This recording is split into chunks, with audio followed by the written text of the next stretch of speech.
SER Podcast. Hola, soy Bruno Alemán y esto es Play Fútbol, el podcast de fútbol internacional en el que te hablamos del juego. ¿Hasta qué punto han sido importantes los porteros en los últimos equipos que han quedado campeones de Europa?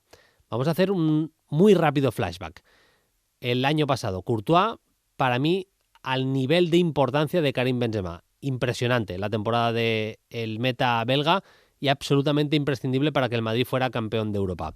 2021, Eduard Mendy fue de los mejores porteros del continente. Paradas decisivas para que el equipo de Tuchel fuera campeón de la Copa de Europa.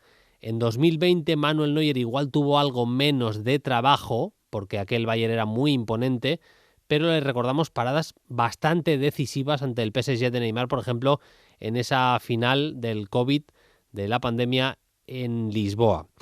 Nos vamos un poquito más atrás. Alisson, mejor portero de la Champions en 2019. Le recordamos varias paradas muy decisivas, por ejemplo, en Anfield el día del 4-0, en la semifinal en la remontada contra el Barça. Y bueno, te puede gustar más o menos el estilo de Keylor Navas como portero, pero es una evidencia que cada vez que sonaba el himno de la Champions, el costarricense se ponía la capa de superhéroe y era decisivo para su equipo. Y Ter Stegen pues fue clave, ¿no? En el Barça es verdad que tenía ese Barça a Messi, a Luis Suárez y a Neymar, pero Ter Stegen seguramente fue el cuarto mejor jugador de aquel Barcelona en aquella Champions. De los equipos que quedan en la actual Copa de Europa, en esta edición 2022-2023, Courtois es con diferencia el mejor, pero en mi opinión, el que le sigue más de cerca es el portero del Milan, Mike Maignan. El 1-0 del Nápoles en San Siro no se explica sin el portero francés, que ahora mismo es uno de los mejores de Europa. Y en la Champions, los porteros son decisivos. Hablaremos de mucho más, pero hoy en Play Fútbol, factor Maignan.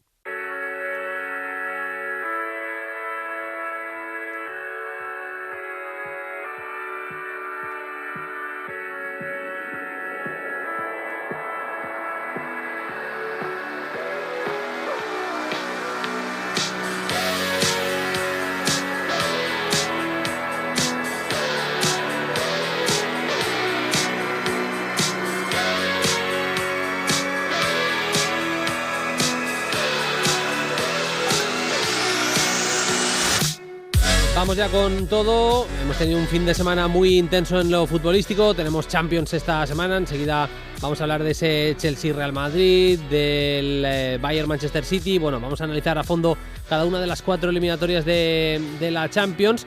Ya sabéis que hemos tenido un fin de semana en el que el Manchester City le ha recortado puntos al Arsenal en la Premier League. Ganó el Manchester City y no pudo pasar del empate el equipo de Mikel Arteta. El Paris Saint-Germain pues ha dado otro paso más firme para ganar la Liga francesa. Le ganó en duelo directo contra el Lens. Y hemos tenido pinchazos de los dos equipos de más arriba en Alemania, tanto el Bayern como el Dortmund, que no aprovechó ese empate de los de Tuchel. Bueno, enseguida vamos con todo, pero como tenemos Champions y ya os hemos anunciado en la introducción, vamos a hablar de una de las figuras de los partidos de ida, de estos cuartos de final de la Champions, que no es otro que Mike Maignan, un portero ya tiene 27 años, no es tan jovencito, pero tiene muchísimo talento, portero de 1,91 m, pero muy, muy ágil, cantera del Paris Saint-Germain, estuvo en el Lille, y lo firma el Milan, y ahora mismo seguramente es uno de los mejores porteros de Europa. Pero como os he dicho antes, vamos a hablar de Maignan, pero con alguien que sabe. Daniel Ortiz fue entrenador en la cantera del Barça entre 2016 y 2022. Antes había estado en el Castelldefels. A nivel metodológico me hablan maravillas de él, y ahora está en el Pacific Football Club, en este caso en la isla de Vancouver le tenemos, y bueno, muy pendiente de esa Canadian Premier League, a ver si lo digo bien, la nueva liga de nuevo cuño que tenemos ahora mismo en Canadá, y lo saludamos ya para hablar de esa figura de Maignan. Hola Daniel, ¿qué tal? Muy buenas. Hola Bruno, ¿qué tal estás? Encantado de estar aquí en Play Fútbol, un fiel seguidor, y creo que es el mejor programa de fútbol que tenemos en habla hispana. por supuesto. Pues muchas gracias por las palabras. Daniel, cuéntanos un poquito, luego nos meteremos más de lleno todavía en todo lo que has hecho y tu experiencia y demás, pero ¿qué tal te está yendo? Estás de entrenador de porteros en el Pacific Football Club y me contabas que este fin de semana habéis ganado un derbi importante, ¿eh? Sí, hemos ganado el primer derbi de la historia de la Canadian Premier League, así es. Se ha creado un club nuevo en la ciudad de Vancouver y Pacific, nuestro club, está en la ciudad de Victoria, que es la capital de British Columbia, pero nosotros estamos en una isla y han creado este equipo también en la ciudad de Vancouver, que está en territorio firme, digamos, en continente, para crear, digamos, el primer derbi de la historia de la liga, sí. Y lo ganamos 1-0, portería cero, nuestro portero Emil, un chico joven, 19 años, con mucho talento, lo hizo todo muy bien, así que eso siempre es bueno, el clean sheet. Luego me contarás más de la Liga de Canadá, pero ¿cómo te sale esta oportunidad y cómo te está yendo la experiencia? Porque, a ver, calor no debes estar pasando seguramente en Canadá, ¿verdad? No, la verdad que aquí llueve mucho y hace frío, pero por suerte sí que es cierto también que en la isla de Vancouver es un clima especial, comparado con el resto del territorio. Aquí es más templado, por ejemplo nunca nieva y el invierno es más llevadero. En Ottawa, en Toronto sí que hay heladas, aquí no las hay, por ahí todo bien. Y ahora en primavera ya sale bastante el sol y bueno, pinta mejor. Y nada, yo estaba en Barça, muy contento por supuesto, estando para mí el mejor club del mundo, pero sintiendo que tenía que volver al fútbol competitivo y a tener una oportunidad en el fútbol profesional. Me sentía y me siento plenamente preparado para ello, con 34 años, sin lesiones, fuerte. Digo, pues voy a buscar una oportunidad y así surgió. Me hablaron de que aquí había un chance y bueno, empecé a relacionarme con el club y surgió y se dio. Y aquí estoy en Canadá, sí. Pues luego nos contarás un poquito más de la Liga de Canadá. Vamos a hablar de Mike Maignan, de este fenómeno de 27 años, el portero del Milan, que fue totalmente decisivo en ese partido de ida contra el Nápoles.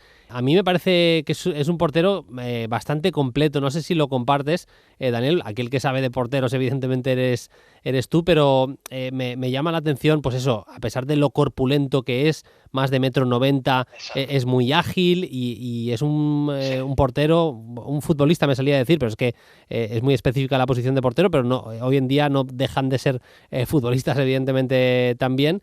Al final una figura de alguien que domina muchos registros, me parece, Daniel.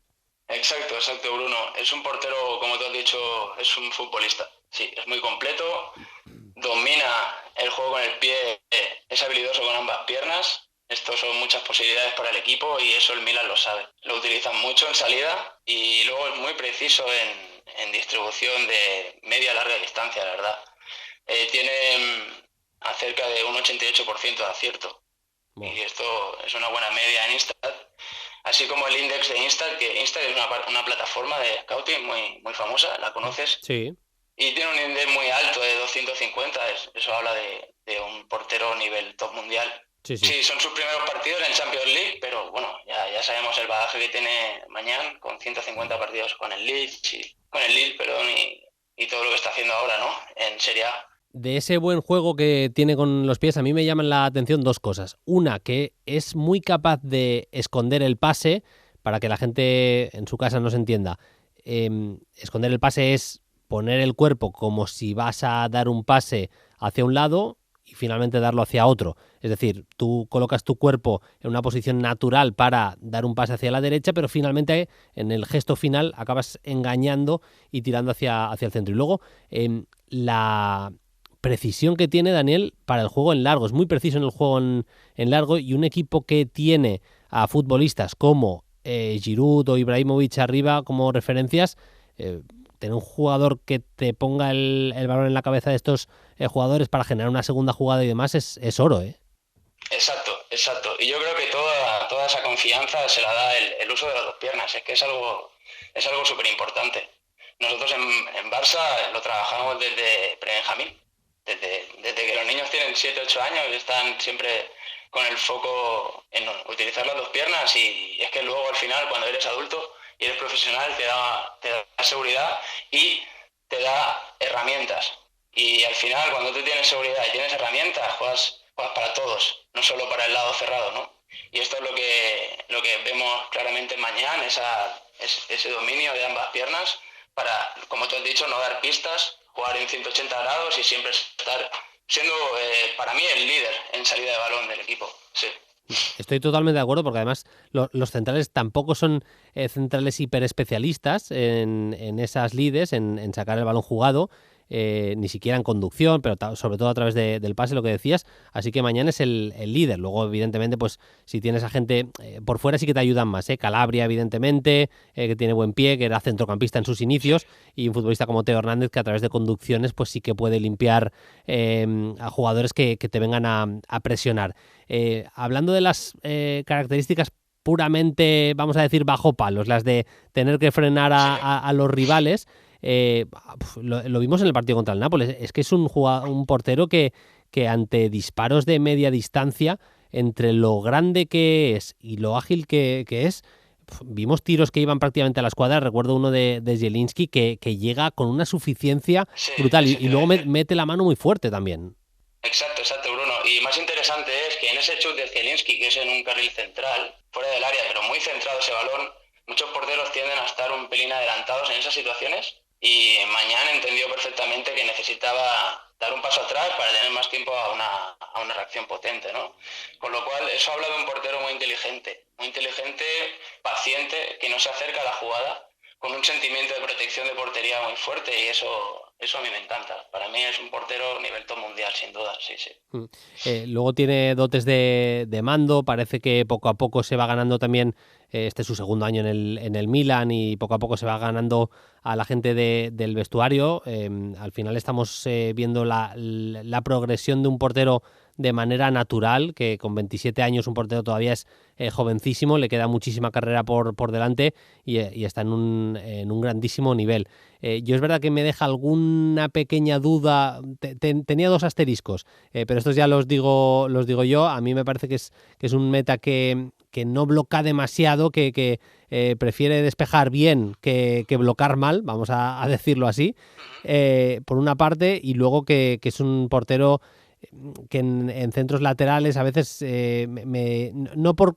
A ver, que podría utilizar mejor su 1.91, pero sobre todo que no sé, se acaba de colocar de una manera un poco rara. En alguna acción me ha parecido, pero igual de esto no sé tanto. No te voy a hacer rajar de mañana.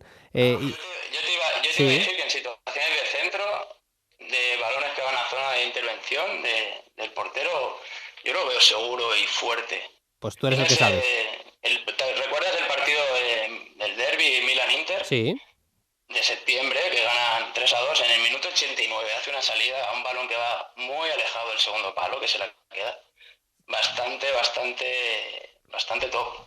Sí. Y luego es un portero fuerte. En ese sentido, cuando un portero se siente fuerte, se mete entre la gente y se siente preparado, para defender el espacio. Al final, creo que es un portero que defiende muy bien el espacio, y ya no solo en centro, sino también a la espalda, con balones a la espalda largos, como sweeper keeper, está muy atento, y es un portero que en esos espacios de cooperación está allá. Sabemos que como último defensor es buen portero.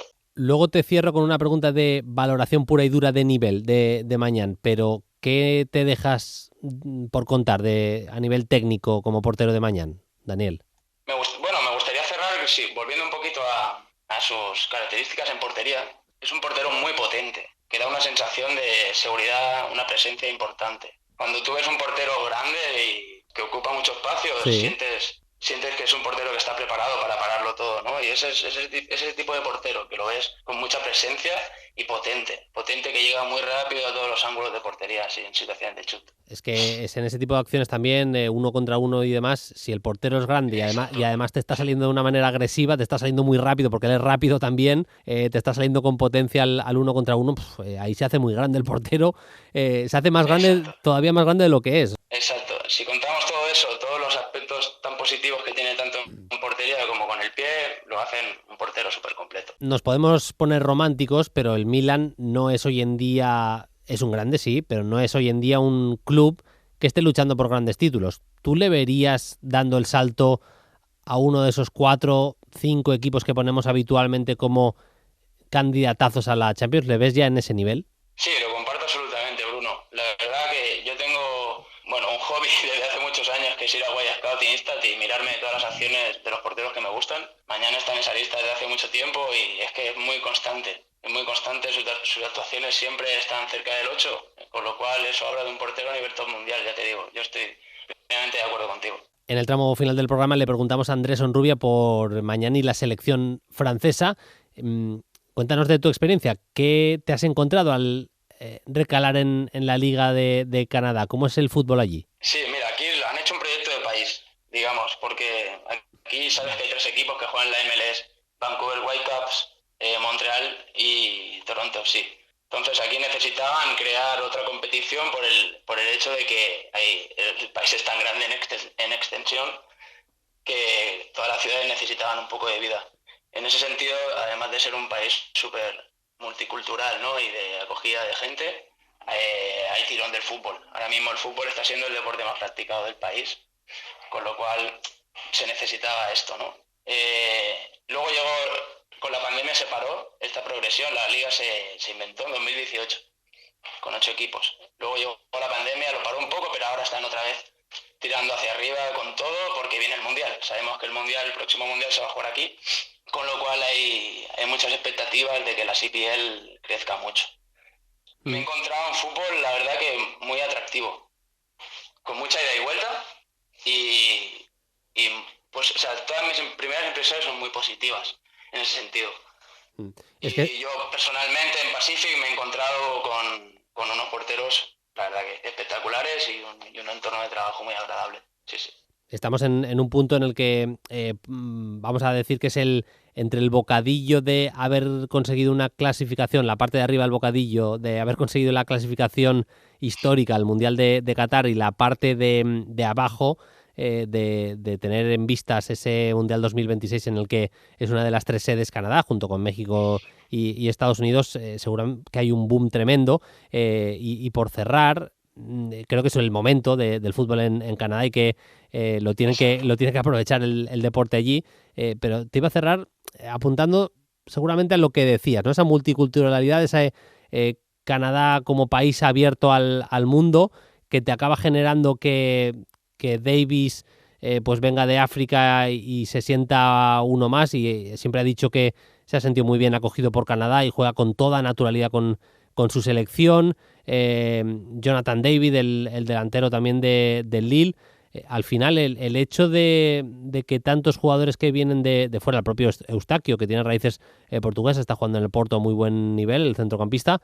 No sé, hablamos de un país que ha sabido aprovechar muy bien un fenómeno cultural y sociológico, más que cultural, tremendo, como es la inmigración, en favor de sus equipos deportivos, en este caso futbolísticos. Exacto, Bruno, es tal cual. Al final el fútbol y sociedad van de la mano, eso no cabe duda, y hay que estar atentos y vivos a aprovechar las oportunidades, ¿no?, que te ofrece cada contexto. Aquí Canadá lo está haciendo y lo podemos ver también en esta liga, la CPL. Es una liga de chicos jóvenes. La idea es que los chicos jóvenes se queden aquí. Eso es lo que quieren con esta liga, ¿no? Que, ¿sabes?, que sus prioridades sean estar en el país y que no quieran probar suerte en otros lados, por ejemplo en Europa, ¿no?, o en Estados Unidos, sino claro, que se queden aquí. Y eso es lo que va a pasar, yo creo. Eso es lo que va a pasar y es lo que tú dices. La mayoría de chicos, hay muchos chicos jóvenes que las procedencias son diversas, y eso es buenísimo porque enriquece mucho. Daniel, pues te deseamos muchísima suerte en la CPL, como dices tú, la Premier League de Canadá, y te agradecemos muchísimo que hayas compartido con nosotros este rato en Play Fútbol, hablando de un porterazo como Mike Mañán. Vendrán más, seguro que habrá que hablar de otras cosas, del fútbol de Canadá, de otros porteros, así que encantados de haberte recibido por primera vez en Play Fútbol. Un abrazo, Daniel, y hasta la próxima.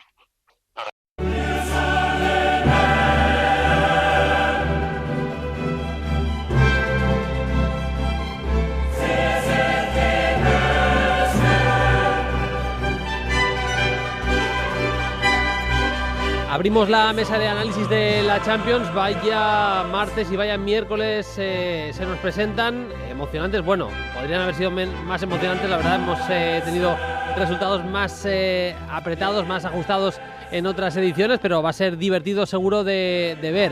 Empezando por ese Nápoles-Milan, vamos a empezar por ahí porque le hemos dedicado la portada mañana y con eso vamos a cerrar, pero hablaremos del Chelsea-Real Madrid, claves del partido, Joao Félix, del Bayern-Manchester City. Vamos a preguntarnos si está en el mejor momento de la temporada el Manchester City, qué narices le pasa al Bayern de Tuchel, y cerraremos con el Inter-Benfica. José David López, ¿qué tal? Muy buenas. A ver, espera, que he subido la música en vez de subir al bono de David. Ahora lo vamos a hacer bien. José David López, ¿qué tal? Muy buenas. Muy buenas, bueno, encantado. Aquí andamos, una semana más. Ahí sí, le hemos oído como un cañón y nos vamos también hasta la redacción del diario AS. Allí nos escucha Aritz Gabilondo. Hola Aritz, ¿qué tal? Muy buenas. Hola chicos, ¿qué tal? Muy buenas. Bueno, os empiezo preguntando por la figura de Mike Maignan. Venimos diciendo que los porteros son fundamentales, Aritz, en esta competición, en la Champions, que se lo digan al Madrid con Courtois el año pasado. Bueno, tenemos ejemplos mil. Pero a mí me parece que no se explica el resultado que se llevó de la ida el Milan sin esa figura del portero francés, que va a ser el portero además de Francia a partir de ahora. Sí, totalmente. Ya me acuerdo, por ejemplo, que con Francia en Dublín hizo un partido escandaloso, parando absolutamente todo, y el otro día también en la Champions y contra el Milan, contra el Nápoles. O sea, estamos hablando ya de partidos y de actuaciones muy importantes en días muy señalados, ¿no? Que eso es lo que realmente diferencia a los buenos porteros de los excelentes porteros. Es un guardameta muy ágil, con una agilidad tremenda, eso siempre lo ha tenido, pero ahora también le ha aportado un poquito más de empaque y que le hace mucho más completo, y estoy de acuerdo contigo en que si el Milan tiene ese resultado que ahora mismo tiene para defenderlo en el Maradona es por la figura de Mike Maignan. A mí me mola, David, que lo estábamos comentando ahora con Daniel Ortiz, entrenador de porteros, que nos ha ayudado un poquito a analizar a Maignan, que bueno, a mí yo soy un fiel defensor de que los porteros, si juegan en equipos que quieren salir jugando desde atrás, pues tienen que saber hacerlo, tienen que saber jugar con los pies, y en Maignan es que me encanta como figura de portero, porque eso lo hace bastante bien, no voy a decir perfecto, pero es bueno con los pies, bastante bueno con los pies, pero no por ello disminuye su calidad en la portería, que me parece que tiene que ser así siempre que se pueda. Vaya, por ejemplo, con Ederson no tengo esa misma seguridad bajo palos que tengo con Maignan, a pesar de que con los pies Ederson es todavía mejor que Maignan.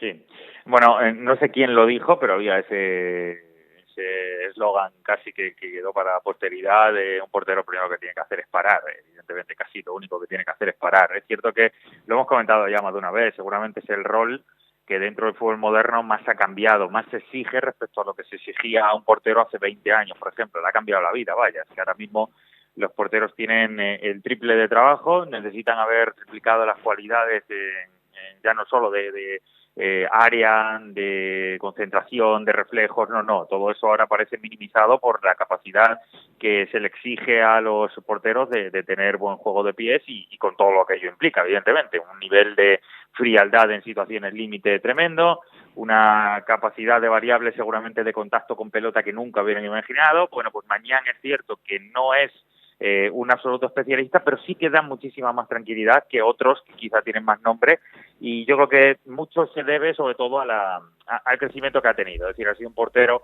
que ha ido creciendo muy poquito a poco y que cuando verdaderamente le llegó el buen salto después de temporadas muy buenas con el Lille, pues llega a un equipo que tampoco es que llegara en ese mejor momento, más allá de que es un clasicazo como es el Milan, pero no era un equipo, no era un destino en los que se le pudiera cortar, digamos, las alas a ese crecimiento que estaba teniendo. Se le ha dado mucha más envergadura a ese nivel que estaba demostrando, y ahora ya directamente en su primera opción ya Champions, super élite, ya totalmente adecuado a un nivel alto, porque ya incluso va con la selección francesa, pues verdaderamente lo está demostrando. Para mí lo del otro día fue milagroso, porque si uno ve el equipo, sobre todo en el tramo inicial de partido, si uno ve el equipo napolitano, se comía al Milan directamente, y le mantuvo, le salvó, le resalvó, y al final fue un milagro verdaderamente. Así que me parece lo de Maignan tremendo. Y por cierto, Bruno, otro de los canteranos de Paris Saint-Germain. que hemos metido muchos jugadores de campo, pero este es portero y también es canterano en el PSG. Es que te sale un 11 seguramente de desaprovechados, se podría decir. Aritz, yendo también a cositas de la eliminatoria, a mí me pareció, más allá de todo lo que estamos diciendo, que fue un milagro, que fue mejor el Nápoles, creo que el movimiento de poner a Ben Nacer sobre Lobotka le restó algo de fluidez al Nápoles, y creo que por ahí más o menos, a pesar de que Lobotka no estuvo mal, más o menos le salió bien esa jugada a Pioli, porque tenía que bajar mucho Zambo Anguissa a recibir al lado de Lobotka, y me da que puede repetir Pioli en el partido en el Maradona, entre otras cosas porque te puede gustar más o menos estéticamente Zambo Anguissa, pero es un jugador muy importante y es baja, como lo es también Kim Min-jae, el central. Son dos bajas importantísimas que es verdad que hacen un poco balance con el alta de Osimhen, que evidentemente es importantísima. Sí, las bajas son muy duras, sobre todo por dónde se producen, en qué parte del equipo, ¿no? Porque un central y un centrocampista como además están siendo ellos determinantes en este Nápoles, pues es durísimo de poder sobrellevar. Y luego está lo de Osimhen, efectivamente, el otro día es que le bastó un ratito en el partido contra el Verona para demostrar que es otra cosa. Es que tuvo un larguero, estuvo a punto de marcar el gol, y eso es lo que realmente también creo que echó en falta el Nápoles en San Siro, porque al final el juego más o menos fue el de siempre, eso que había habido un pequeño bajón en las últimas semanas, pero jugó bien el Nápoles, pero le faltó esa pegada que te aporta Osimhen, y que yo creo que en el partido de vuelta pues la va a ganar con la presencia del nigeriano arriba. A destacar también, David, y con eso cerramos la eliminatoria, el momento por el que pasa Brahim Díaz, que fue absolutamente clave en esa acción del gol de Ben Nacer, que acaba en el gol del Milan, como se va, con un gesto, con un giro rápido, se va de Lobotka y de Mario Rui y genera un contraataque, una conducción rapidísima, y es lo que le da esa ventaja al Milan, que acaba batiendo la portería de Meret. Está en un buen momento Brahim, que jugó un partidazo precisamente en el Maradona, y que le hemos visto en momentos importantes, por ejemplo un golazo contra la Juve, fue el que marca el gol en el partido de ida de octavos también de la Champions, a pesar de que tuviera algo de fortuna. Se está reivindicando en este tiempo. No, a mí no me da para ser titular del Real Madrid, por decirlo todo muy claro, pero bueno, no creo que desentonara demasiado a nivel de plantilla. Creo que es un futbolista del que yo todavía espero bastantes cosas, David. Sí, yo también, verdaderamente. Y yo he puesto muchísimas dudas siempre en lo que ofrecía Brahim, porque es verdad que seguramente por ciertos highlights que va dejando durante la temporada, para aquellos que no están siguiendo continuamente el partido o los partidos del Milan, pues pueden llevarse una impresión bastante errónea, o por lo menos para mí equivocada, de lo que está haciendo Brahim. Porque no es un jugador que se haya hecho nunca titularísimo, indiscutible en el Milan, porque no ha tenido una regularidad tremenda en cuanto a, digamos, de ser un elemento fijo dentro de la mentalidad que tenía el Milan. Sí que ha dejado buenos momentos, y a mí ahora es verdad que me parece que está justo dando ese paso que se daba por sentado que ya tenía, pero que ahora mismo sí que verdaderamente lo está haciendo en partidos top. Los últimos partidos, de hecho, porque ya no es el último solo de Champions, sino que los últimos de Liga, está siendo uno de los pocos que se echa el equipo a la espalda, que verdaderamente sí que ofrece esa sensación de dar un poquito de creatividad cuando el equipo es muy plano, porque el Milan, más allá de que esté en esta situación actualmente, es un equipo bastante plano de ideas.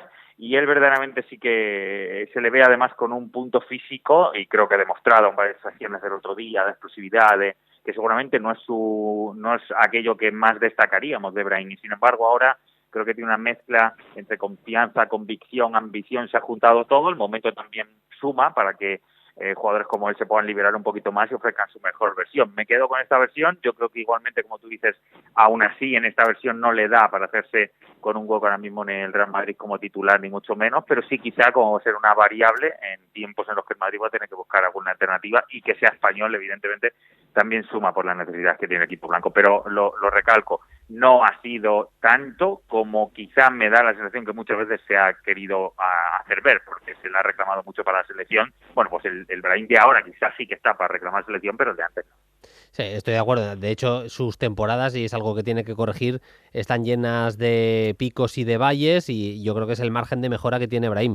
Dicho lo cual, yo tener un acelerador de ataques como Brahim jugadores de ese perfil que manejen además las dos piernas, en el fútbol español no encuentro tantos. A mí no me parecería una locura que estuviera con España en la Nations League. Como estábamos hablando precisamente del Real Madrid, lo hilamos y nos saltamos a hablar del Chelsea-Real Madrid.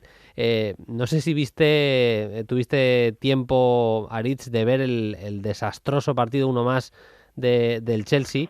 Es que me pasa una cosa con este equipo, que es que va a peor en todo momento. O sea, antes al menos tenía proyecto, tenía todavía la vitola de equipo campeón, tenía Tuchel en el banquillo, se cargan esa historia y van con Graham Potter. El equipo tenía alguna sensación positiva, pero no llegaban los resultados. Es que ahora no le queda nada. O sea, ni jugadores con confianza, ni sensaciones a nivel colectivo positivas. Te diría que salvo del partido, algunas paradas de Kepa, paradas de Kepa y el inicio de partido de Mudryk, que igual me da que con lo que hizo se ha podido ganar ser titular, pero vamos, es un partido horrible el que pierde el Chelsea contra el Brighton. Uno más. Yo creo que es un equipo que está absolutamente perdido ahora mismo. Fíjate que incluso probando cosas, porque recupera Pulisic después de bastante tiempo, tiene que mete también a Zakaria, que prácticamente no está jugando con ningún técnico, y bueno, pues dándole giros de tuerca que no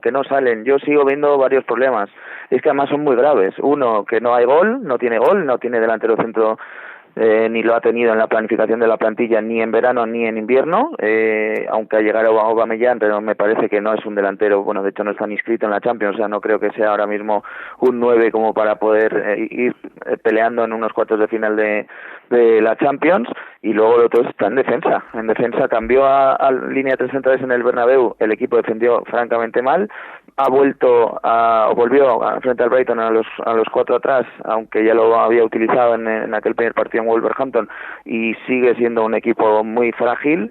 Y realmente cuando falla todo lo importante, tu mejor jugador es el portero, el equipo está sin confianza, se ven síntomas de que esto se está derrumbando, pues no me parece sinceramente que sea factible poder remontarle un 2-0 al Real Madrid, que es prácticamente lo contrario, a un equipo que anímicamente, aunque no esté bien, siempre da la talla en Europa. David, la figura de Joao Félix, es verdad que es un futbolista con talento, todos lo sabemos. Yo confiaba que el bloqueo mental con el que veía a Joao Félix saliendo del Atlético podía acabarse, y de hecho en las primeras semanas vi signos de esperanza, ¿no? Pero a Joao Félix es que hay que pedirle muchísimo más. Yo no soy muy fan de utilizar una jugada en concreto para explicar cosas de los jugadores, pero se ha hecho viral este fin de semana una acción en ese partido contra el Brighton en la que él pierde el balón y pasa absolutamente de defender. Y si Joao Félix quiere ser algo parecido a una estrella mundial, que para mí tiene talento, tiene condiciones futbolísticas para serlo, se tiene que revelar, tiene que ser el primero que reme cuando la situación es chunga y van mal las cosas. Es que, si de verdad que si no cambia el chip, igual estamos hablando que es muy joven todavía, pero que es una carrera que se puede perder. A mí me da la sensación cuando lo veo jugar, y no solo de ahora, me da la sensación hace mucho tiempo que es un jugador, digamos que no está adaptado a la necesidad que tiene hoy en día el fútbol de primer nivel. Da la sensación que es un jugador que se pierde muy fácilmente en cuestiones mentales, de necesitar, digamos, un momento alto de pico de emociones, de estar mentalmente muy metido, o si no se pierde con mucha facilidad. Y si se pierde con mucha facilidad no vemos tanto su talento, o digamos que su talento se solapa completamente, se lo come el hecho de no estar siendo capacitado para ese aspecto diferencial, mostrarlo en partidos que físicamente le pasan por encima. Es un jugador, es que no quiero decir que sea frío, porque no creo que sea cuestión de frialdad. Creo que su movimiento, su manera de ser, su manera de poder marcar diferencias no va al ritmo que necesita mostrar ahora mismo en el fútbol de primer nivel. Esa imagen que tú dices que se ha hecho viral es cuando está defendiendo, pero incluso cuando está atacando es muy difícil que desborde, porque necesita cierta explosividad, y él, no sé si por su carácter, porque directamente no le da físicamente, pues no es capaz de hacerlo muchísimas veces. No tiene tampoco ese punto de repetición de esfuerzos constantes, tanto con como sin pelota. Me parece que verdaderamente ahora mismo el fútbol moderno pide otra serie de cosas en los que para que te podamos catalogar de ser un talento o ser un jugador verdaderamente importantísimo dentro de un club como el Chelsea o dentro de una selección como la portuguesa, pues necesitas tener esa parte física también. Si no eres capaz de hacer apariciones continuas en un partido, te llamaríamos lagunero, como solemos decir, o diremos que te falta irregularidad. Pero esas acciones mínimamente tienen que ir igualmente apoyadas porque hay una destreza física, una explosividad, un aporte físico que no estamos viendo en él. O sea, verdaderamente es así. Pongo un ejemplo, Chukwueze, por ejemplo. Pues un jugador que sabemos que es muy irregular seguramente en cuanto a su manera de mostrar apariciones en los partidos, pero tiene una explosividad, tiene un punto en el que a lo mejor aparece solo 3 veces, pero la sensación que te da es que verdaderamente sí que está capacitado para hacerlo porque su físico le da. Yo con Joao me parece que no, es que directamente no creo que sea un problema de talento de todo el del mundo, pero en el fútbol de ahora no sirve con eso. Para mí hay dos detalles también con esto. Uno, que para mí el mayor problema de Joao no está en las piernas, está en el cerebro. Yo creo que totalmente, estoy contigo. Él es un jugador que mentalmente no está al nivel del talento que tiene, seguramente, y hoy ha habido muchos jugadores grandes, jugadores con mucha clase que no han rendido porque mentalmente no han sido fuertes. Y luego hay otro detalle que me parece importantísimo, que es que no entiende el juego. O sea, Joao Félix no entiende cuándo tiene que hacer una cosa, cuándo tiene que hacer la otra, y al final elige mal las jugadas, y eso es un defecto gravísimo de un jugador de fútbol, y probablemente los técnicos que haya tenido, especialmente Simeone, hayan incidido en intentar formarle, porque yo creo que todavía es un jugador joven, aunque ya va cumpliendo años, habrán intentado formarle en ese sentido, pero él no tiene la capacidad de absorción suficiente como para mejorar en ese sentido. Mientras siga eligiendo mal las jugadas, tiene sinceramente visos su carrera de ir hacia abajo, como decía Bruno. Es que es eso, yo entiendo lo que dice David, porque la sensación que deja también es que físicamente no puede, pero yo no es que no gana duelos. Pero claro, ahora pero mismo sabemos que hay una barbaridad de duelos. Sí, David, pero lo que déjame decir que el no ganar duelos también puede ser una cosa mental, que duelos no tiene físico para ganarlos Gavi, y te gana mogollón de duelos. Lo que quiero decir es que sí, claro. y vosotros lo habéis visto seguramente todavía más que yo. El Joao Félix que nace en el Benfica era un jugador pero con una garra increíble, y a mí me da la sensación de lo que decía Aritz, que es un futbolista al que no sé si son los 120 y pico millones que paga el Atlético de Madrid que se le suben a la cabeza, que hay mucha gente que dice que tiene talento como para desperdiciarlo con un entrenador como el Cholo Simeone.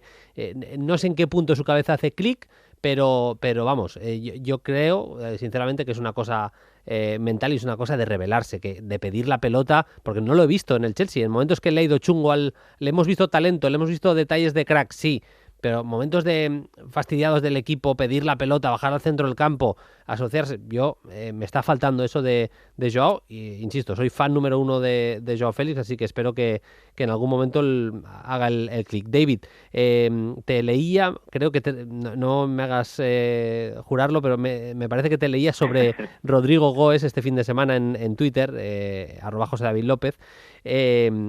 Vimos a Rodrigo jugar de extremo izquierdo en Cádiz, y es verdad que es un sitio que está reservado para Vinicius, pero qué gozada ver a Rodrigo ahí. La verdad es que es un sitio en el que se le ve mucho más natural que cuando le ponen en la derecha, más allá de que le dé Ancelotti libertad para caer por dentro muchas veces y demás. Pero hay que decir dos cosas: Rodrigo ya es titular indiscutible en el Madrid. Yo ya creo que cualquier partido importante le va a poner a Ancelotti porque se lo ha ganado.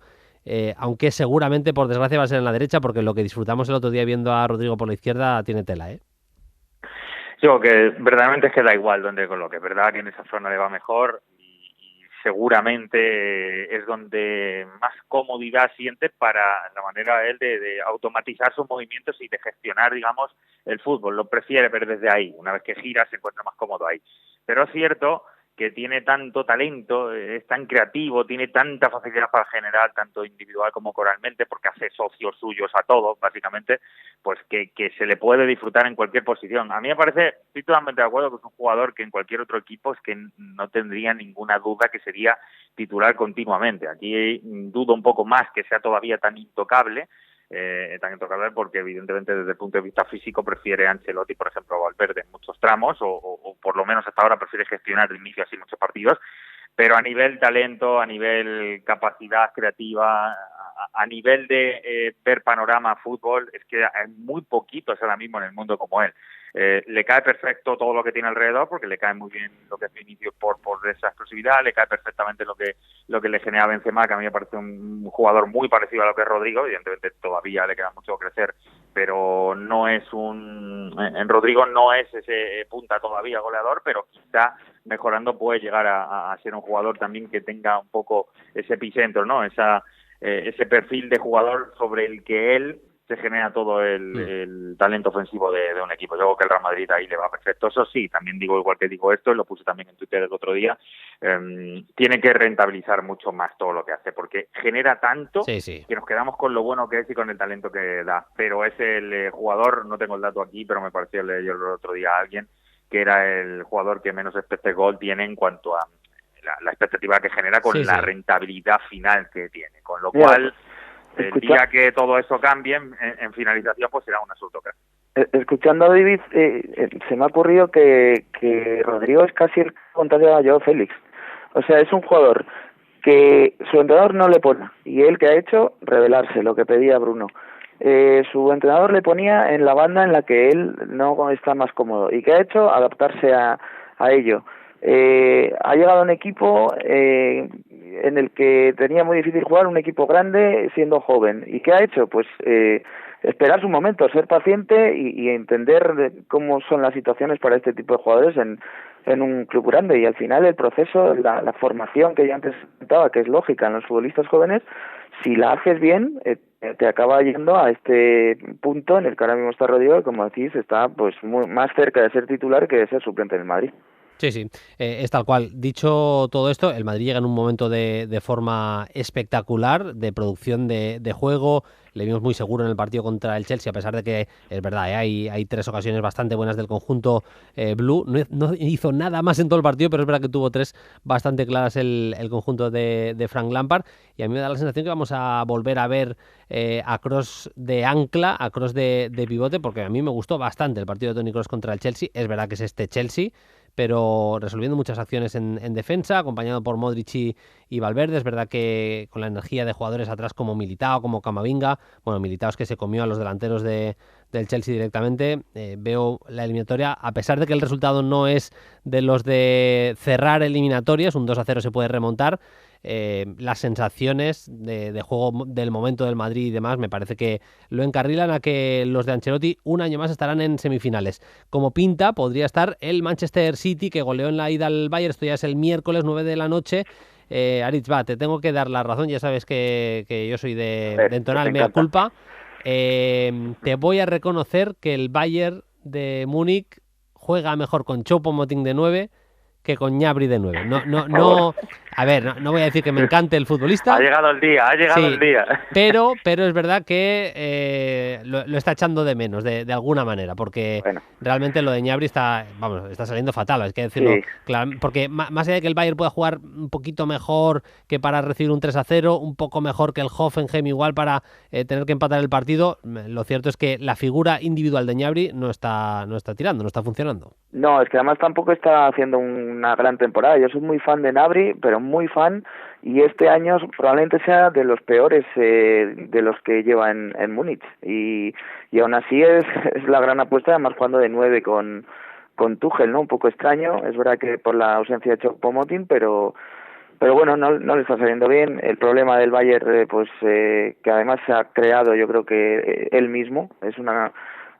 cuestión, la verdad es que extraña, en un club como es el Bayern, que se ha autodestruido, podríamos decir. Vamos a ver lo que ocurre en el partido de vuelta, porque yo siempre digo, si hay equipos en Europa capaces de remontar estando mal son el Real Madrid y el Bayern de Múnich. O sea, es que no meto a ningún otro. Me parece que son los dos equipos que estando mal son capaces de darle la vuelta a cualquier marcador en Europa. Entonces es difícil, pero bueno, es que la verdad lo de Nagelsmann yo sigo sin entenderlo. Evidentemente algo pasó, algo interno que hizo que Oliver Kahn pues decidiera prescindir de él, y ahora con el nuevo técnico, con Tuchel, que además es un técnico sobradísimo y que tiene garantías plenas para hacer un buen trabajo, pero no está dando con la tecla porque tiene más problemas de los que se imaginaba, yo creo, cuando firmó por el Bayern. Miraba estadísticas del Bayern desde la llegada de Tuchel y prácticamente la mitad de los goles que ha marcado David son de defensas. El otro día marca Pavard, de hecho marca 2 goles, lo que pasa es que le anulan el que hubiera sido el segundo, el 2-1. El fin de semana anterior decide el partido un gol de Matthijs de Ligt. Si no me equivoco, no sé si era Cancelo en otra... No, Upamecano en el gol que se le da a Upamecano, el gol contra el Borussia Dortmund, y luego ha marcado un par Müller. Bueno, en definitiva, que ha marcado 7 goles, 1 en propia puerta y 3 son de defensas. Es, yo creo, síntoma de que, no voy a decir que la producción ofensiva sea escasa, pero sí que los de arriba no llegan en su mejor momento, ni mucho menos a este partido de vuelta, y eso justo antes de tener que remontar una eliminatoria de un 3-0, evidentemente no es la mejor señal. No, fíjate que además el Bayern, es verdad que siempre hemos dicho de alguna manera que las variables ofensivas que tenía, por ese ritmo, esa explosividad, esa capacidad que tiene además de cargar el área si hace falta, de ser muy mutable en cuanto a la manera de entender el fútbol, le hace absolutamente amplio en cuanto a variedad de registros goleadores, de jugadores que puedan aportar en ese sentido, porque Coman tiene gol si hace falta, Müller lo ha demostrado toda su carrera, Sané, Gnabry, llegadores como Goretzka, desde el banquillo, verdaderamente pues Musiala, que está quedándose en los últimos días ahí, también puede aportar. Hay muchísima variable para generar peligro y para generar gol. Pero es cierto que el mero hecho de haber trastocado algo tan simple como lo que decías antes del punta no tener a Choupo-Moting, parece que de alguna manera está mermando a todo lo demás. Es como si el mecanismo de alguna manera no funcionara exactamente igual. Y a mí me parece que no estaban tampoco en el momento de máximo esplendor, porque no estamos viendo un grandísimo Coman en cuanto a regularidad toda la temporada, tampoco Sané, tampoco Gnabry. Cualquiera que elijamos sabemos que en un día puntual pueden ser absolutamente intocables y tener una de esas tardes tremendas, pero no estaban funcionando ninguno de ellos. Creíamos, o yo por lo menos pensé, antes del partido del otro día en Manchester ante el City, me da la sensación que era uno de esos equipos que era muy difícil que le desarbolaran tal como hizo el otro día por momentos el City. Creo que aún así el marcador es un poco engañoso porque hubo un momento en el que creo que se pudo conectar claramente y eso hubiera trastocado totalmente la mentalidad del equipo, pero también me parece que está siendo sobre todo muy mal gestor de lo que le está pasando. Es decir, el otro día se deja empatar ante el Hoffenheim en casa, poniéndose muy pronto por delante del marcador. Es difícil imaginar que a un Bayern, y más con Tuchel, que si algo ha tenido en la última época seguramente un Chelsea que era una roca tremenda, no creo que lo vaya a hacer en el Bayern porque no le han fichado para eso, pero cuesta pensarlo. Y es que Bruno decía los goles, que se le caen si lo necesita, pero es que ha recibido 8 goles en 5 partidos que lleva con Tuchel. Teniendo en cuenta que 8 goles verdaderamente a este equipo muchas veces no se los meten, salvo en media temporada. Margen, abanico, claro, en media temporada, un abanico de media temporada más o menos, pues llama mucho la atención. Es decir, algo más tiene que estar fallando, el equipo demasiado roto y sobre todo muy mal gestor. Y a mí eso me llama mucho la atención porque el Bayern, si algo tenía, era que si quiere romper el partido ofensivamente lo hace, y si verdaderamente quiere ser un equipo que se defienda con pelota también sabe hacerlo, y sin embargo no lo está demostrando. Así que estoy con Aritz, yo también junto con el Real Madrid son los dos únicos equipos que no necesitan estar bien y que además jugando en casa pueden hacer un destrozo a cualquiera, y cuando hablo de destrozos de meterle todos los que haga falta, porque si hace falta lo va a hacer. En la mentalidad y la presión que tienen ahora, yo creo que la eliminatoria, aunque parezca mentira, no la veo todavía resuelta, pero es cierto que lo del otro día es un varapalo tremendo, porque si tú fichas, yo me pongo en la piel de Kahn o de Salihamidzic y de repente ficho a Tuchel con todo el lío que ha generado el adiós de Nagelsmann, y lo primero que pasa es que me eliminan de la Copa, los segundos que me van a eliminar casi de Champions, y los terceros que sigo dejando muchas dudas, incluso en casa, pues verdaderamente yo no me lo imaginaba cuando vi a Tuchel llegar a Múnich que iba a ser este inicio de juego. En el partido de ida hizo una cosa creo que inteligente Guardiola, más allá de que ponía como en las últimas semanas, en los últimos meses a un defensa, lo ponía de escudero de Rodri, lo que hizo fue poner a Stones, pero que Stones en defensa era el central derecho, es decir, la posición de Akanji no variaba, no, por decirlo claramente, Sané o Coman, el que fuera el extremo zurdo del Bayern, porque se fueron intercambiando posiciones, no atacaba un espacio libre, sino que ahí estaba siempre Akanji y tenía que retroceder mucho menos Stones. Yo creo que fue una jugada ganadora de Guardiola, que se lleva el partido de ida con ese 3-0, en el que hay que reivindicar a Aritz la figura de Rodri. Más allá del gol, hizo un partidazo Rodri.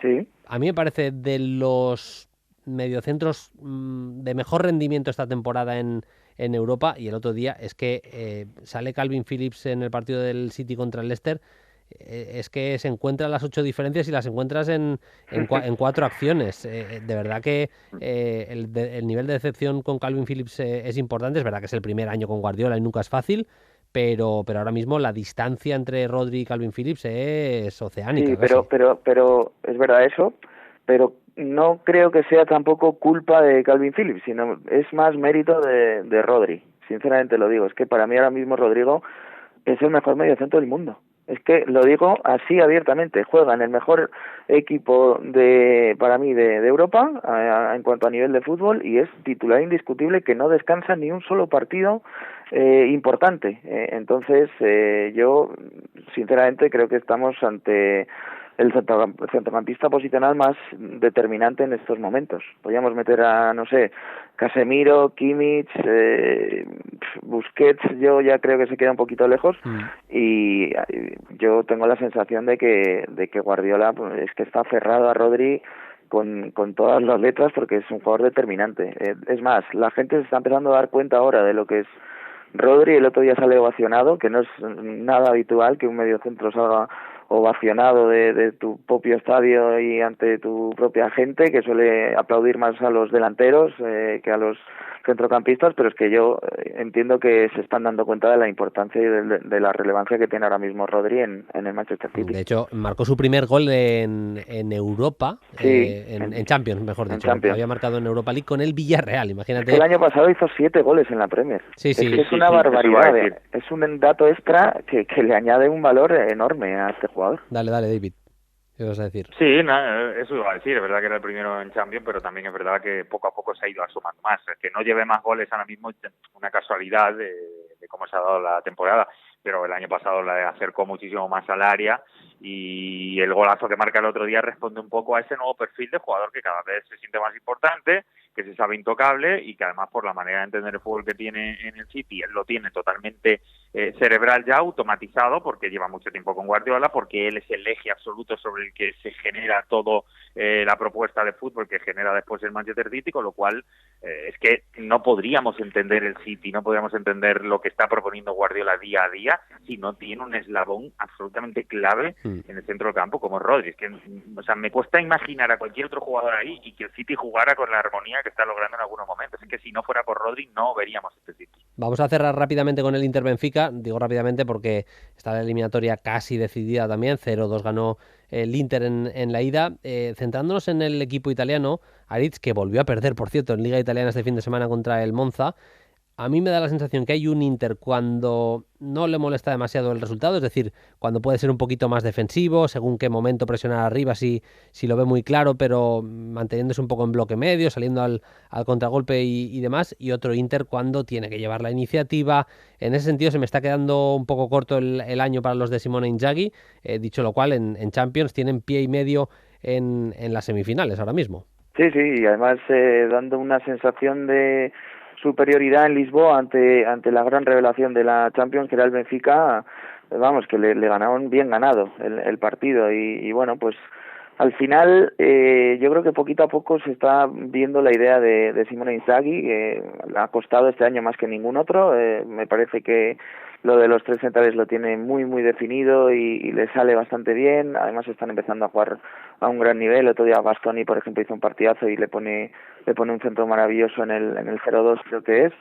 Y bueno, pues y luego hay jugadores ahí, pues yo siempre digo lo mismo, pero Brozovic Sí, parece que es un jugador que no ha sido suficientemente valorado. Eso me parece un centrocampista, un mediocentro espectacular. Mira, antes hacía lista de mejores mediocentros de Europa, pues yo meto a Brozovic también y claro, y luego tienes ahí a Nicolo Varela, tienes a Mkhitaryan, es que son jugadores que tienen ya tablas, tienen experiencia y al final en Europa casi cuenta más eso que la capacidad que tengas de poder armar fútbol, que también lo tienen, por supuesto, todos los jugadores. Nos quedamos sin tiempo para más, pero aunque sea con un sí o un no, David, ¿pasa tu Manchester United o pasa tu Sevilla? Porque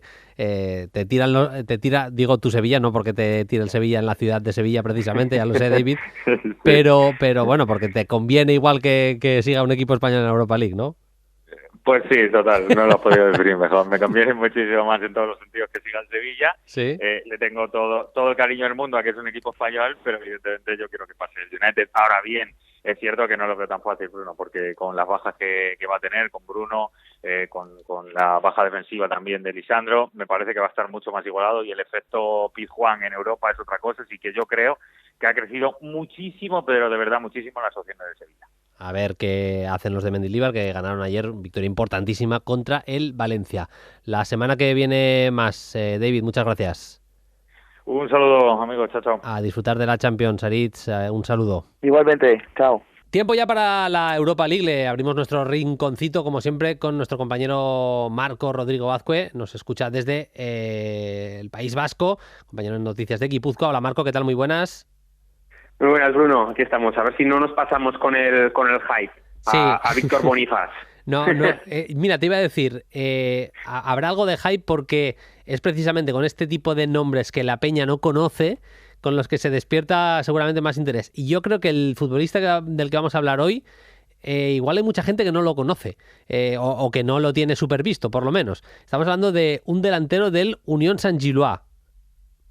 Eso es, Víctor Bonifaz, nigeriano, 22 años, nacido en diciembre del 2000, 1,93 de estatura, diestro y digamos que zarandeado por las lesiones durante su carrera.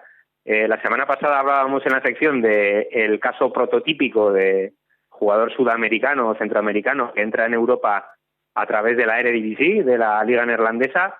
Si te parece, introduzco un nuevo caso también bastante típico, que es el de delantero africano que entra en Europa a través de campeonatos escandinavos.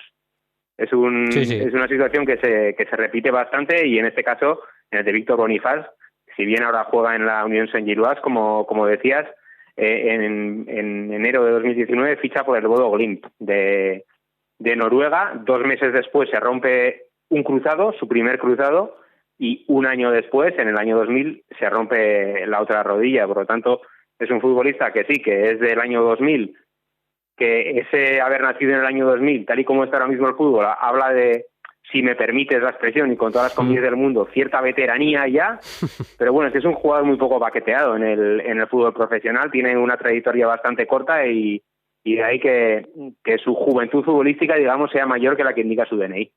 Hablamos de un delantero, de un futbolista más de área que otra cosa, más rematador que otra cosa.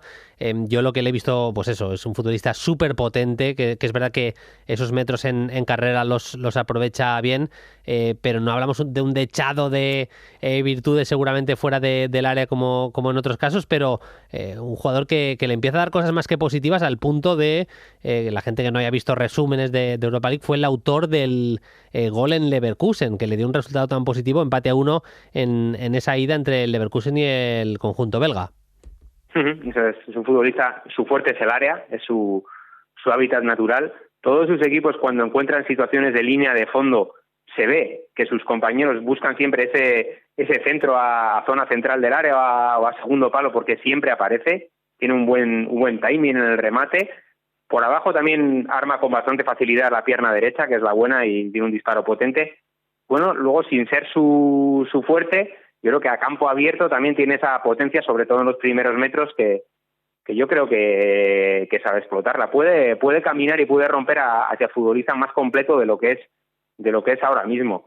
En cualquier caso, con lo que es ahora mismo, pues las cifras son las que son también, ¿no? En Bodo Glimt, en 66 partidos, produce 31 goles, 23 marcados y 8 asistencias, y ahora el Unión Saint-Gilloise llegó al club este pasado verano por 2 millones de euros, pagados al Bodo Glimt, pues ha producido ya 24 goles, 15 marcados y 9 asistencias.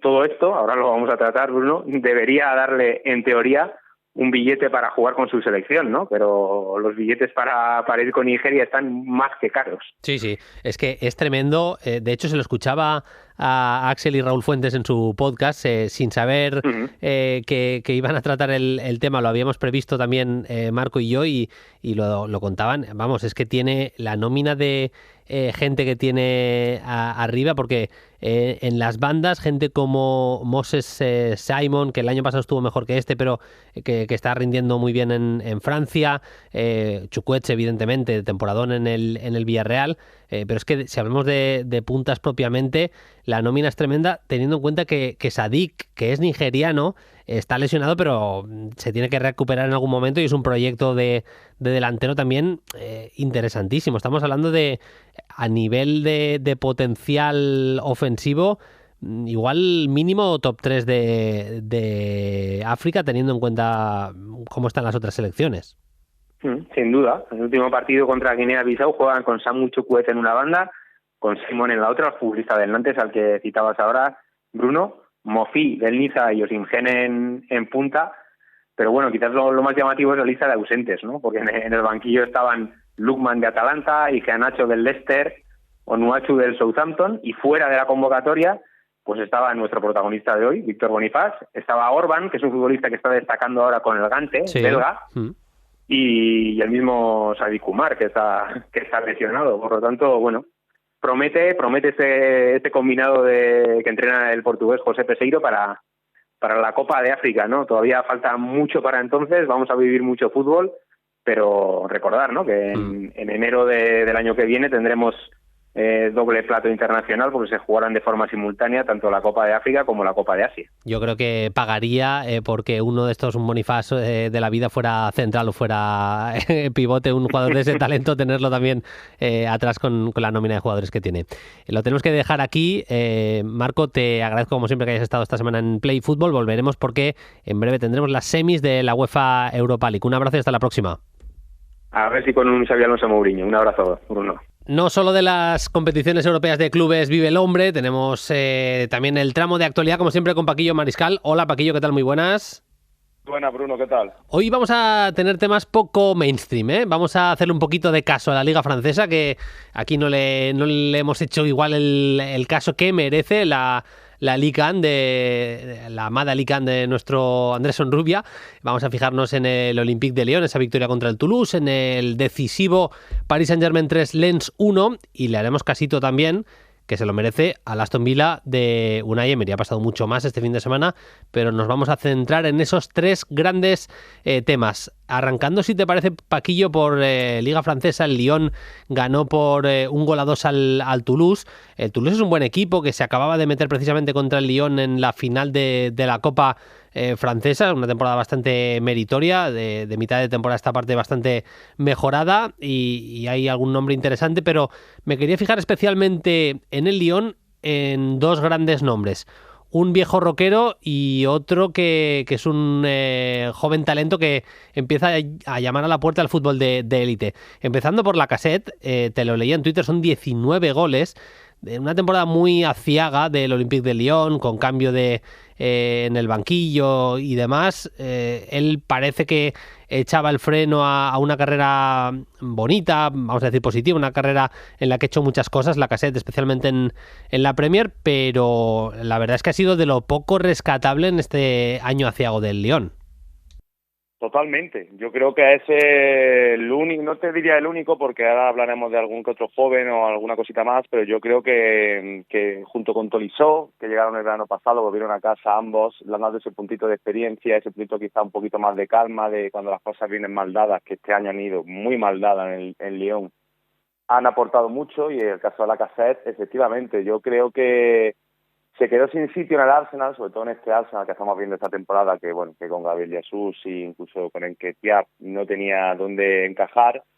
pero que yo sigo pensando que se va para algo más quizás que volver al Lyon, con todos mis respetos, pero que fíjate cómo está de convulso y que no está peleando por títulos, etcétera, etcétera. Y está dando, bueno, más allá de los goles, bueno, esa capacidad, ese perfil, ¿no?, de futbolista que le viene muy bien a los extremos, que le viene muy bien a la gente de segunda línea, que sabe jugar muy bien fuera del área, que técnicamente es un portento, y luego, pues, tirando del carro con lo que tiene que hacer un 9, Bruno, como bien comentábamos, 19 para tomar puntos, rascar victorias en duelos.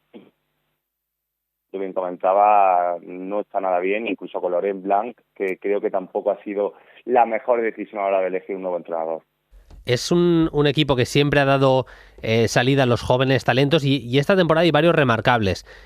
Aunque sea de pasada, creo que conviene darle bola a la cantera del Lyon. Ya hay jugadores que están establecidos en este primer equipo, jueguen más o menos, pero los Caqueret, Cherki, del que hablaremos luego, pero han aparecido este año Kumbedi, que hizo el año pasado un europeo sub-17 impresionante, un lateral que a mí me recuerda muchísimo a cuando Thuram era lateral derecho. Jugadores como Barcola, el extremo, que está ya con la sub-21, Luqueva, el central izquierdo, que ya había aparecido el año pasado, pero este año ha pasado a ser titular indiscutible. Vamos a decir que no todo es negro, que han sacado una camadita de jugadores interesante. Sí, Amin Sarr también, el jovencísimo Lega, que es delantero, que tiene algunos minutitos, Diomandé, que ya lo conocemos un poquito más, pero que tiene 22 años, el costamarfileño. Bueno, Jefinho, efectivamente, es su industria en Casia. En la Liga en general, excepto el PSG, que ya sabemos que los vende a todos y algunos se la devuelve, ¿no?, cuando se tienen que enfrentar contra ellos, pero el Lyon sigue sacando gente joven, todo no son malas noticias, efectivamente, de la necesidad surge la oportunidad, ¿no?, como hemos visto en otros grandes equipos muy recientemente, como el caso del Fútbol Club Barcelona, que tuvo que sacar a jóvenes hace muy poquito que han tirado del carro. Eso está sucediendo en el Lyon, Bruno. Pero sí que es verdad que, bueno, sabemos que a pesar de que estén demostrando que bajo presión juegan bien y que tienen virtudes para en un futuro ser grandes futbolistas, pues el contexto que rodea, el escenario que rodea al Lyon, pues bueno, tampoco hace que luzcan tanto. Caso, por ejemplo, a mí me gusta muchísimo Caqueret, pero creo que también se ha quedado un poquito apuntaba mucho hace un par de temporadas, la temporada pasada, pero no le está ayudando tampoco tácticamente en la pizarra del entrenador. Cosa que creo que vamos a hablar ahora de Cherki, creo que es la pieza diferencial, la nota discordante, que sí que es verdad que no necesita que el colectivo le ayude para aparecer y brillar casi cada semana. Es que, ya yendo al tema de Cherki, es que es un talento descomunal. A mí es un futbolista que me recuerda en ciertas cosas a, pues eso, a los Yalmiña, Fekir, ya sé que son seguramente tamaños de jugadores diferentes, que podemos hablar de diferentes niveles entre estos tres jugadores, pero vamos, Cherki es ese talento indolente, pero que sabes que te la puede liar absolutamente. Es un futbolista en ataque completísimo, Paquillo, porque tiene evidentemente regates, seguramente su mejor cualidad, la capacidad para irse en el 1 contra 1, maneja bien las dos piernas para el disparo, para el centro, para el pase, tiene último pase. A ver, lo puede mejorar un poco con cifras, evidentemente, no es oro todo lo que reluce, pero si se pone de verdad, si se pone como meta triunfar de verdad en el fútbol, Ryan Cherki está en condiciones de conseguirlo, Paquillo. Es que hasta agosto no cumple 20 años, es un niño, tiene 19 aún, Bruno, y yo pienso que sí, que ese perfil díscolo, ¿no?, ese perfil de fútbol de la calle, de creatividad. Yo compro mucho tu ejemplo con Yalmiña, por ejemplo. Cherki inventa cosas que otros no son capaces ni de pensar, ¿no?, y las plasma. Evidentemente lo que más llama la atención es el 1 contra 1, que te puedes pedir para ambos perfiles, que eso, enfrente de ciertos defensores pues no saben cómo frenarle, pero luego también tiene una visión de juego que activa muy bien a los puntas, que es capaz de meter últimos pases filtrados que entre 3-4 defensas que nadie los ve. Y vamos a ver en qué acaba cuajando, porque ese punto quizá un poco disco, lo que decíamos, un poquito más arrogante en su fútbol, para que se me entienda, se sabe lo bueno que es, tendría que ir domándolo un poco, porque es verdad que también tiene un carácter dificilito, pero yo creo que junto con Lacazette, que con el que empezábamos el programa, yo creo que es el jugador que seguramente si hubiese que hacer un top 3 de futbolistas del Lyon este año, serían los dos primeros. El Olympique de Lyon es séptimo clasificado, tiene 50 puntos, tendría alguna mínima opción de entrar en Conference. La temporada es mala, pero queríamos echar un ratito hablando de futbolistas como Ryan Cherki. Quien a nivel clasificatorio lo tiene bastante mejor es el Paris Saint-Germain, que no sé si cerró prácticamente la Liga Francesa ganándole al Lens por 3-1, resultado un poco engañoso y que viene marcado evidentemente con empate a 0 por esa expulsión del centrocampista del Lens, que marca un partido en el que no había empezado ni mucho menos mal el conjunto visitante, Paquillo. En absoluto, el Lens, hay que decir que el segundo clasificado, los de Heise están haciendo un temporadón, un equipo, como dice nuestro amigo Andrés Onrubia, un equipo de autor, que efectivamente, tú lo has dicho bien, hay otros resultados que si no ves el encuentro te pueden saber qué ha ocurrido, pero aquí sí que es verdad que cuando tú ves una tarjeta roja, cambió el panorama por completo. Aparecieron las individualidades, aparecieron Mbappé y Messi que hicieron no sé si te lo diría a ti, Bruno, una pared impresionante de prodigio técnico de lo que son los dos bichos del PSG, y a partir de ahí el partido se acabó. Además, el Lens es muy intransigente en su modelo. Siguen jugando a tener la pelota, a salir jugando, a intentar juntarse con el balón, a no rifarla, digamos, a intentar discutir la posesión, y evidentemente con uno menos y ante un PSG que tiene la calidad que tiene, pues un resultado algo engañoso, como tú decías. Al final estamos hablando de un equipo que está firmando una grandísima temporada, no destacó tantísimo en el partido evidentemente, pero esas salidas en conducción de Fofana súper potentes en el centro del campo. Luego me gustó bastante, Paquillo, también los desmarques de Lois Openda. Jugaba con 3 centrales el Paris Saint-Germain, y esos desmarques en diagonal desde el centro, pero cayendo ligeramente a los costados, buscando la espalda de los centrales de los lados del Paris Saint-Germain, las explotó bastante bien. Le faltó algo igual de fineza, se puede decir, en el remate final, pero lo cierto es que hizo un buen partido el punta belga, Un temporadón de Openda, y efectivamente al espacio, en ruptura, en desmarque, aparte cayendo, como tú bien decías, a los centrales de ambos lados, capaz de atacarte por los 3 carriles. Un jugador muy muy interesante, todavía tiene 23 añitos, muy joven, lleva 15 goles con el Lens. Una de las claves de que el equipo, tú destacabas Fofana, yo creo que otra de las piezas, también Frankowski, el carrilero derecho de la columna vertebral de este Lens, imprescindible, que ya sabemos que destacó muy jovencito en el Brujas, después se fue a la Eredivisie, 2 ligas donde puede romperla más o menos, ¿no? Donde si tiene ese talento, evidentemente sabemos que no tiene el mismo nivel, y fíjate que en el Lens, ayer en concreto con el PSG, le hizo bastante cosquillas teniendo un jugador menos, teniendo que buscarse la vida en solitario. Sí. Por rescatar algo también del Paris Saint-Germain, te leía y estoy bastante de acuerdo, que no han acabado de dar en la tecla con el tema del mediocentro. Es verdad que tienen la posibilidad de poner ahí a Danilo, que a mí Danilo me parece un futbolista solvente para esa posición, pero sin seguramente la creatividad, el talento, que igual la seguridad en el pase sumaría también, que necesita un pivote del Paris Saint-Germain.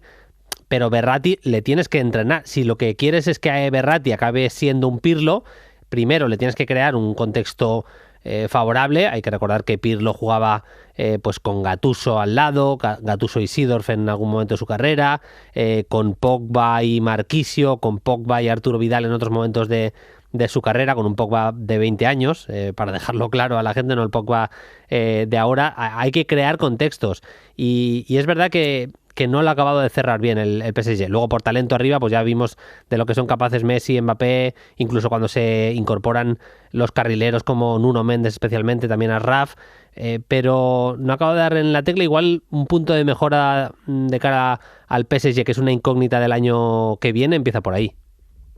Yo lo tengo clarísimo. Yo creo que de la salida de Thiago Motta, que fue lo que comentaba ayer por Twitter, Bruno, yo creo que no han dado con la tecla en cuanto a buscar un mediocentro de verdad élite para lo que es este equipo. Estamos hablando de un equipo que ya sabemos que hace inversiones estratosféricas en todos los puestos, incluyendo la portería, que otros no arriesgan ahí, y sin embargo me sorprende que no hayan ido. No sé, te pongo un ejemplo muy claro que todo el mundo conozca, por un Jorginho, ¿no? Que siempre se ha hablado que podía haber salido, al final se ha ido al Arsenal. Yo creo que ese perfil de mediocentro organizador, también para no restarle fútbol a Verratti, yo creo que te compro, y es así. El contexto táctico que le brindaron a Pirlo en su momento, tú lo decías bien, en el Milan con Gattuso, incluso con Ambrosini, perfiles muy defensivos, o Sidor al lado, un media punta por delante, eso Verratti no lo ha tenido tampoco. Tuchel sí intentó colocarlo ahí, un PSG más de ritmos más lentos, donde se veía un poquito más arropado, pero para mí no es ese pivote, y creo que es un interior que hay que darle un poquito de libertad con alguien detrás, y creo que ese es el gran debe del PSG con vista a quien esté en el banquillo la temporada que viene.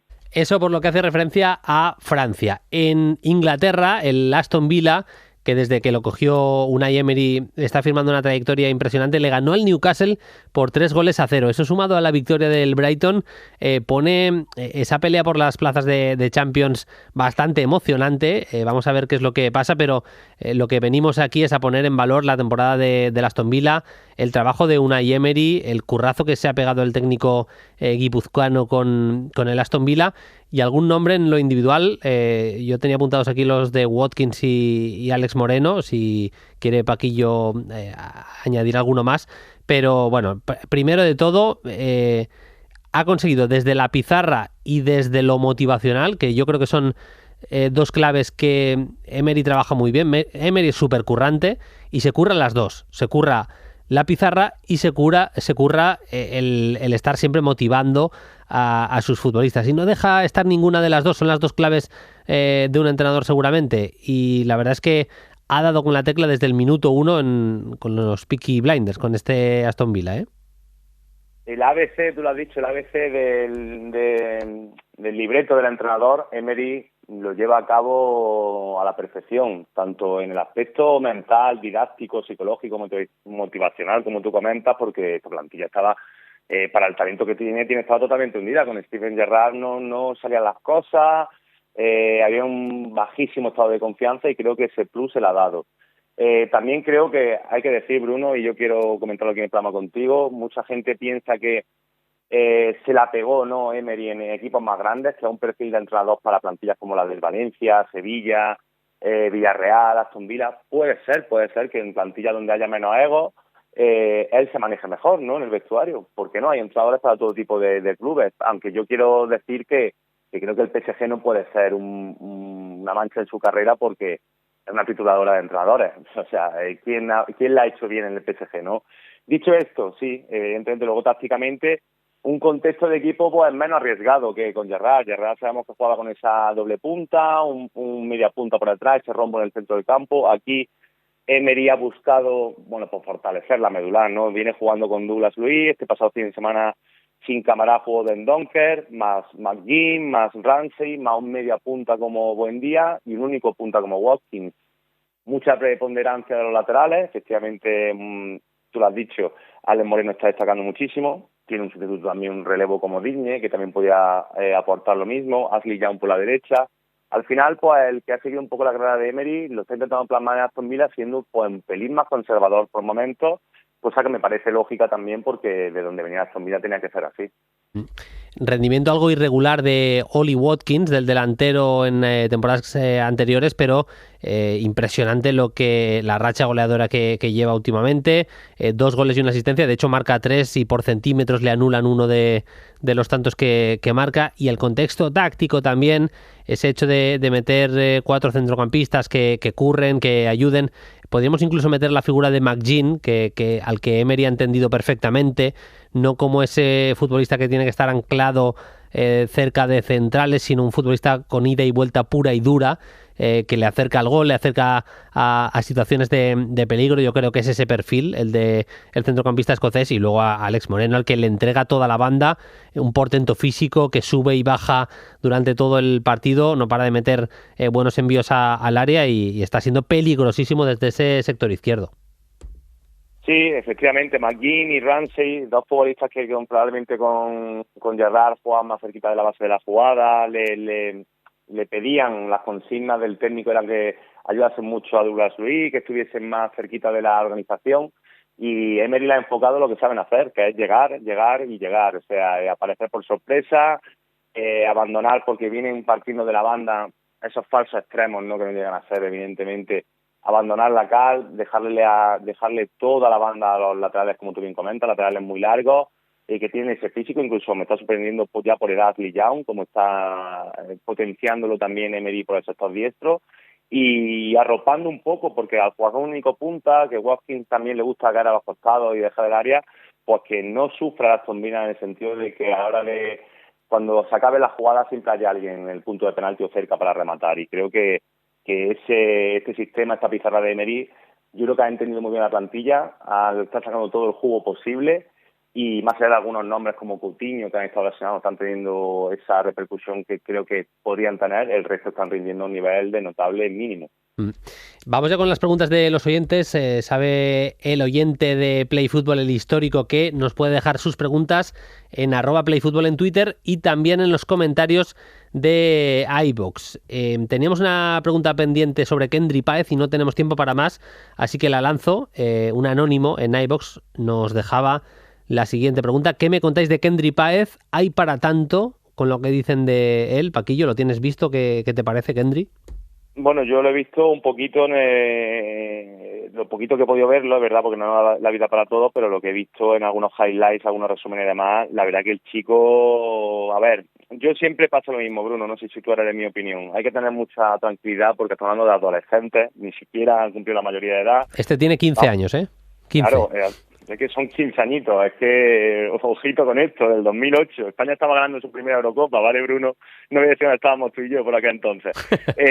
Tiene 15 añitos, apunta maneras de ser el Balón de Oro, no, triple Balón de Oro, tiene una capacidad, lleva el balón pegado al pie, tiene regate, tiene cambio de ritmo, dejó este pasado fin de semana una jugada, una acción que parecía butragueño en el área rival, pisando la pelota a la línea de fondo, y al final asistiendo, o sea, apunta muchísimas maneras, tiene cosas muy buenas, pero son 15 años. Yo, en mi opinión, me gusta, claro que me gusta, pero vamos a ver qué sucede en un par de años, detrás, que sabemos que la vida cambia muchísimo este tipo de futbolistas. Sí, sí, a mí me parece que tiene dos cosas brutales, que es que entiende el juego y al mismo tiempo es diferencial, que no siempre van de la mano estas cosas. Por ejemplo, hay que decirlo claro, a Vinicius le costó un poquito más, y le sigue costando en algún momento de juego, pero es un futbolista impresionante. Este sería más Rodrigo que Vinicius, para que nos entendamos, también partiendo desde un sector izquierdo seguramente, se mete en zonas intermedias y lo hace de lujo, y luego tiene esa capacidad para superar rivales, tiene llegada y tiene gol, tiene una pinta tremenda, pero sobre todo, como dice Paquillo, tiene 15 años, que estamos hablando ya de locuras. La semana que viene más, ya sabéis, preguntas a @playfutbol en Twitter, o las preguntas también en los comentarios de iVoox la semana que viene, con un poquito más de tiempo porque no habrá competición europea. La semana que viene más, el lunes más. Paquillo, un abrazo. Un abrazo enorme, Bruno, chao, chao.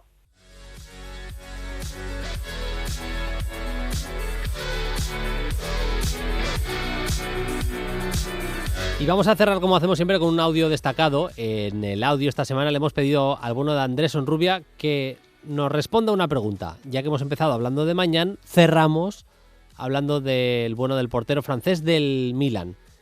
¿Está a buen recaudo la portería de la selección francesa una vez se ha dado ese relevo de Lloris a Mañán? Responde Onrubia. ¿Qué tal, Bruno? Pues yo creo que por supuesto que el relevo de la selección francesa con Maignan está cubierto. Creo que es un portero completísimo desde que debutó con el Lille. Bueno, había ya tenido algún minuto con el PSG, pero su cumbre llega con el Lille, además en un Lille que tenía N'Djamena bajo palos, que había batido un récord de imbatibilidad y que no era fácil coger el testigo de N'Djamena. Entonces me recuerda un poco a esa situación, ¿no? Desde que debutó en el conjunto norteño, sobre todo desde el punto de penalti, donde es un especialista, tiene el mejor ratio de la historia de la Liga Francesa. Esto es fútbol ficción. Quizá en el Mundial le habría venido de perlas, o incluso en la Eurocopa pasada, desde la tanda de penaltis, tanto contra Suiza como contra Argentina. Un especialista desde el punto de penalti, un portero con, para mí, un buen juego de pies, tampoco sobresaliente, pero buen juego de pies. Y yo creo que donde más destaca es en los reflejos, ¿no? Es un guardameta que se hace gigante cuando tiene que parar. O sea, eso es algo que también tenía Lloris, yo creo, en la selección francesa, era un guardameta de muy buenos reflejos, pero para mí Maignan es mucho más regular. Lloris es capaz de hacerte un partido o 2-3 buenos partidos y luego pifiarla en otro, A Maignan no le encuentro esos déficits, creo que es un guardameta además que inspira confianza dentro de un partido, ¿no? El portero es muy importante, si la defensa ve al portero con dudas, ¿no? Como a veces podía evidenciar Boyoy, pues le merma la confianza, y con Maignan me da la sensación de eso, de seguridad, guardameta con unos reflejos espectaculares, de paradas imposibles, ¿no? Como ya hemos visto este año precisamente con Francia ante Irlanda. Entonces yo es un portero con muchísima personalidad, que no le pesa tener que ser el relevo de alguien, como ya hemos dicho que le pasó en el Lille cuando N'Jama se marchó, parecía que era un vacío gigantesco que luego se llenó en tiempo récord, y creo que Maignan es el portero perfecto para la selección francesa. Pues a buen recaudo la portería de Francia, según Anderson Rubia, con esa figura de Maignan. Nosotros nos vamos, más Play Fútbol el lunes que viene. Hasta entonces, sed felices, adiós.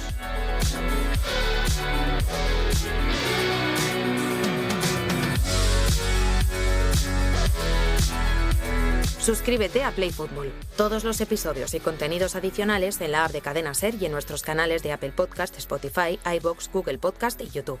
Disponible los lunes a las 10 de la mañana. Cadena Ser.